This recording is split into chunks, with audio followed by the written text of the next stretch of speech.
Yeah, my recipe for the date crepes are on there too. No. On the same website. Same website. The Visitors Bureau.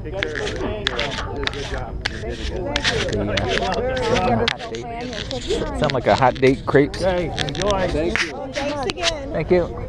Did you see Rob's picture in the paper? And his a picture he took also. He's got credit for the first page is his picture. I was pulling. The previous paper, they stole a picture of mine off my website somehow. and tried to.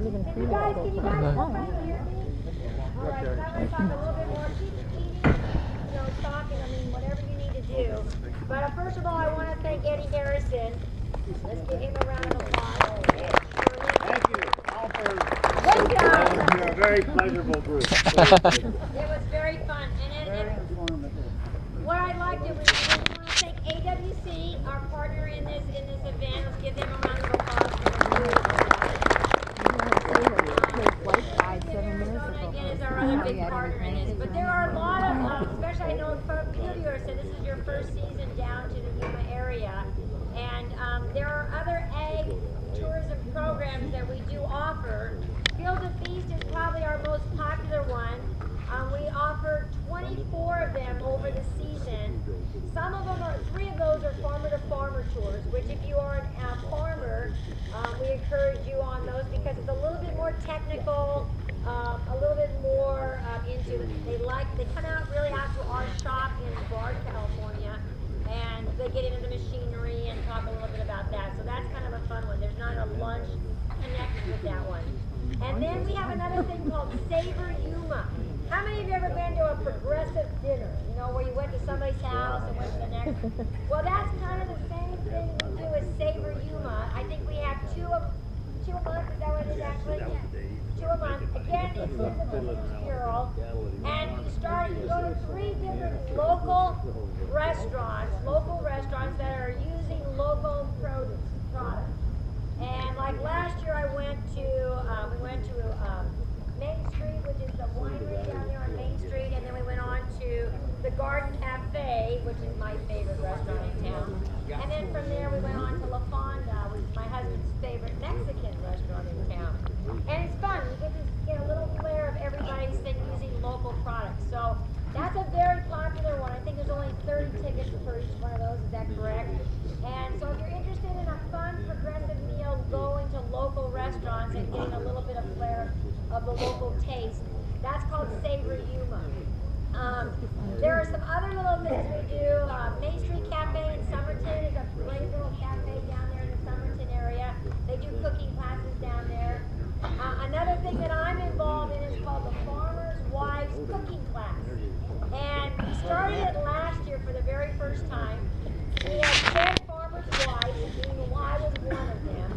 And we started out thinking it was going to be this small little gathering of women. And we basically were hosting the farmer's wife, talking about our life as a farmer's wife.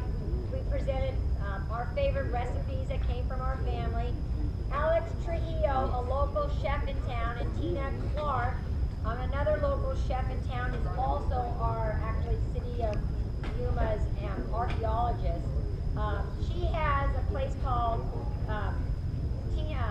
St. Paul's Cultural Center, and it is located.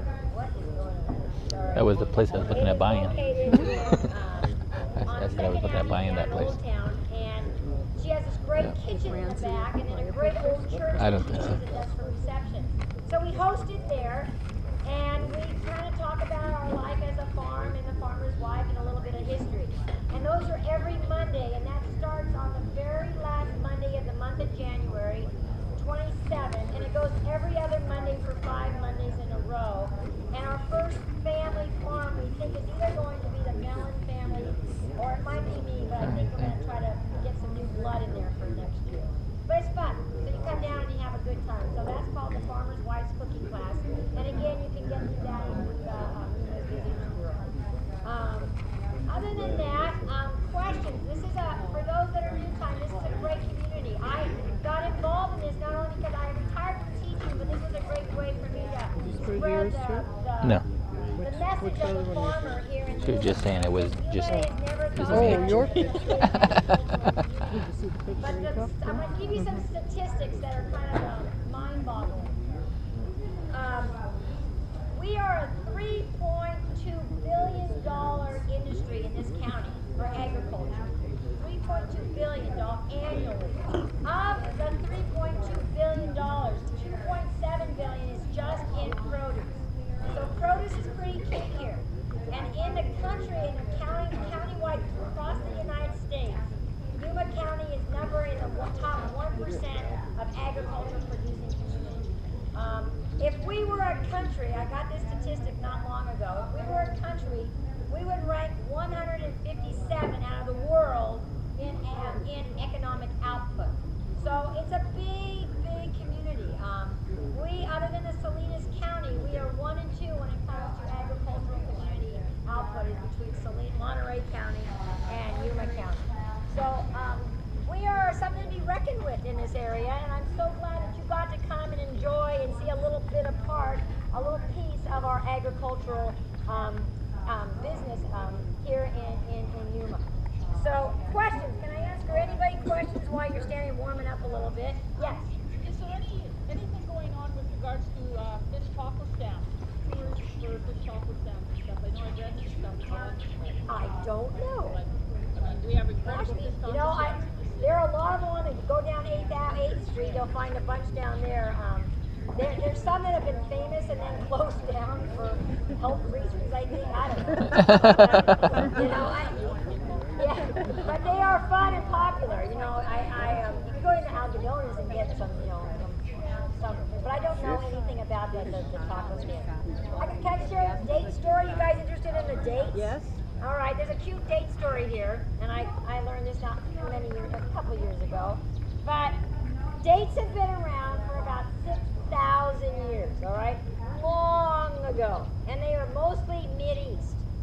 But in the early 1900s in Morocco, there was an outbreak of a disease that got into the medjool dates. And medjools, you guys know what the medjool dates are? Yeah. Those are what we call the king of the dates. They are the premier date you can get, and that's what we grow out in the Bard area here in the Yuma. Actually, it's California, but we all consider it part of our family. But so in the early 1900s, Morocco saw a problem, and they sent some trees to Utah, Nevada. They felt that was climate-wise, it was the closest they could come to preserve some trees. And we were very fortunate in the 40s. A date grower down here decided to try them, and he got 5 dates from that original Moroccan crop, and they brought them, and then we brought 5 down here to the Bard region. Well, those 5 dates are still there. They call them the 5 Sisters, and they are still existing in the Bard region. And every date tree that you see there is a offspring from the 5 Sisters. And if you ever look at a date tree, you'll see at the bottom of these little springs that come out. They are very important and very expensive. They buy those and then replant them, and in about 7 years you have a production again. But so I have 5 date trees on my property. We were able to buy some date trees when we did, and so those date trees that I have on my property are actually again descendants from the original 5 Sisters, who are descendants of the ones from Morocco. So it's a pretty interesting story. So if you haven't gone out to Bard region, go out there and check out the dates. There are several packing companies out there. Date shakes are very popular, and kind of explore the date. And Bard itself is the #1 in the world for medjool date production. So it is a pretty big, another big thing to reckon with out there. So the whole little community has a lot to be thankful for. Any other questions that I can ask for you guys? How many pounds of dates did you say you got from 5 trees? Well, I have 2 males and 3 females, and they're, I don't know, they're not that tall at all, but 380 pounds that are sitting in my freezer. So, actually, I've kind of got rid of half of them right now, but I don't sell them. We just give them around to families who love them. But anyway, so yeah, you can get a lot of production off of the Does Steve harvest those? He runs up and down the tree and takes care of You know them? what? Okay, the first 2 years, yes, I'm on a ladder Going up there with his bag, but now we kind of have some ice cream. Oh, okay. Maybe Eddie can tell them how we never touched about that. But, How they actually pollinate them and stuff like that. Yeah, they Oh, need yeah. a male and a female for pollination. A female will not produce unless there's been either pollinated by hand pollination or by cross pollination. right, they collect the pollen off the male trees, and then they have these forklifts and these extended lifts with a cage. Then they put people in there, and they go up and actually pollinate every one of those. Yeah. So growing dates, you think, oh, you just make some fruit, but it's cost about $5,000 an acre or more to grow an acre of dates because of so many trips with this machinery and people to go up and down that tree, because they have to pollinate them, and then they have to thin them, and then they'll go in there and they pinch off they because bag they 'em? want these nice size big medjool dates, and if you didn't thin, they probably thin more than half of them off of there to make room to make the size. But there's so many trips up and down the tree, and then at harvest there's they probably take 3 trips up and down the tree just in harvest, And you bag them and too? Yeah. and then they wrap them. And you don't spray dates. I've never heard of anyone spraying. No. They're pretty well, once they get to the point that a bird or anything would love to eat on them, they're wrapped. And so actually a date, probably the easiest thing to convert to organic would be dates, because there's not much, you know, in fact the dates that we have, we converted to getting them into the organic side, because really it's just a fertilizer thing, because we don't Right. spray them with chemicals. And yeah, dates are Pretty like the old interesting. dates. There used to be a lot of dates around, but they weren't the medjool. And because I told her, my grandmother, we even accused her of stuffing the turkey with dates. And that probably is really good though. Yeah, probably. You know, The I thought. don't like them by themselves, but I like them in anything. And you wrap them in bacon, when you stuff them with cheese, wrap them with bacon, and oh, those are good. Put them in bread, date. I have a great date bar recipe, but by itself, But if you guys ever watched the movie Hidalgo? Yeah. Hidalgo? You guys haven't seen that movie Hidalgo, where that guy was on that Arabian horse, they were going to go across and have this race. She gave him these dates, and he goes, just take this, you will survive on these. As long as you have these with you, you will survive. And they were bejeweled dates. So I thought, how cute was that? So it had a little bit of protein in them, I guess, so it was enough to survive. Any other questions we can ask you How with? long before a date tree is past its run and doesn't produce and you have to replace it? Are the sisters still producing any, do you know? Some of the original groves in Bard are still, the problem is what happens, they can't get them to quit growing. So the taller the tree is, the more expensive it is to do the work on it. Yeah. So of course they don't get that tall, but I mean they get close to that, and you have to have all these long reach extensions to do it. So the cost of that is huge. And It's scary. some of the existing ones are still there, and like Harley, he's talking about maybe doing away with that one there, but his production's still good enough and, Right. and everything. But and then the other thing that happened a few years during the building boom and everything, the date trees that were like 16 footers to 18 or so, they made for landscaping. That's So, why I have 5 in my yard. so they were paying upwards to $3,000 per tree, and there's 50 trees per acre, the way that they're planted when it's the finished orchard. And some guys took advantage of that and tore out some of those date trees, Yeah. and they were shipped mainly to Texas and Florida, and Las Vegas. A bunch of them went too, but they were for landscaping. And they trim them, and then they're so heavy you only put about 3 on a semi yet. I'm just thinking, is that what's happening like out on Avenue B when you're going south of 32nd? There's like dead straight, there's acres and acres, thousands of palm trees are planted out there, evenly spaced, thousands of them, and you don't see any holes like they've been pulled out for landscaping. Like my first thought was, oh, they're selling them, but there's no holes, and they're probably like 50. Dr. Foss has his grove out here by Walmart. That's his. I know that's where. Yeah, So but this is Avenue B. either Avenue B or Avenue A, somewhere out that way anyway, going towards Sandal. They're acres and acres, and they're just dead straight. They're beautiful. They're all exactly the same, and it looks like they should be. Oh, I think that was it was ornamental. It it was just a regular date, like a California or Yeah, some or people call it, might not be date, it's a palm tree.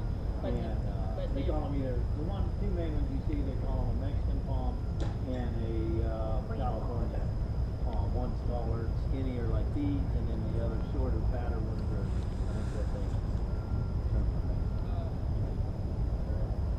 But they were just planted as for to sell, like nurseries. well, that's what we thought, except there's no holes, like they're But big see, trees the whole now, yeah. subdivision and so the building thing is all kind of crashed, so all those kind of industries kind of hurt with it. Well, spread the word. I know there's still openings on our tours, but they do fill up eventually once the season gets in full swing, which I think is about now. They start, filling up. But we appreciate you coming. Come back again. Okay, how many of you? This is how many of you have been on this tour before? Anybody been? Okay, we've had one return. Two returners. How many of you are local people? I mean, in the sense you're not here for the winter itself. You live here year round. So we got one year round, a couple year round people. How many from the Phoenix or Tucson area that live in Phoenix and Tucson? We're seeing more of the local Arizonans come from Phoenix and Tucson, so that's good. I again appreciate you guys coming in. Thank you again. We've got